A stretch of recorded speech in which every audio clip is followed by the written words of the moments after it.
Hi everyone, and welcome to week 13 of Writing 213.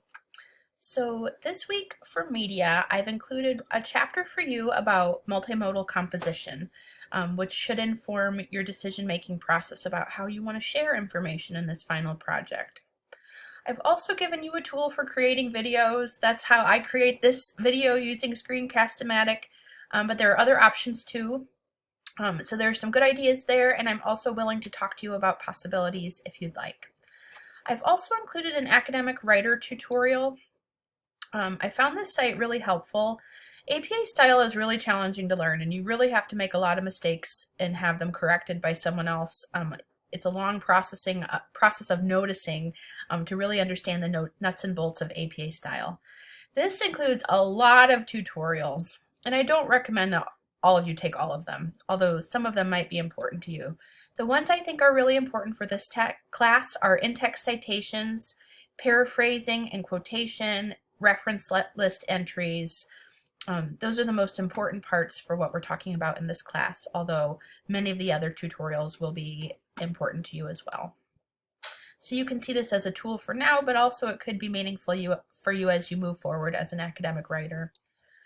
This week, I'd also like you to turn in a rationale for mode.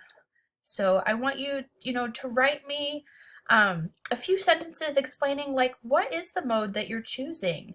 Do you want to, make a podcast or a video or some kind of slideshow with a voiceover? Are you somebody who's really visual and wants to make an infographic? Tell that to me and I'll respond. Also, this week you'll summarize and review another source of information. I want you to make sure you give me the full APA style reference so I can comment on it and give you feedback before your final paper. This will also be an important step in your research process, so you can turn back to this summary when you're in the writing process. Next week you'll have a draft due. And then we'll also participate in peer review, and then we're starting to wind down for the semester. I have responded to everything that was turned into me on time, and then a few things were turned into me late over the weekend, and I will work through those next.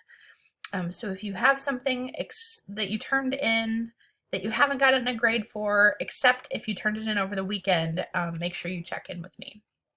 I hope you're all doing well and look forward to getting more work from you soon.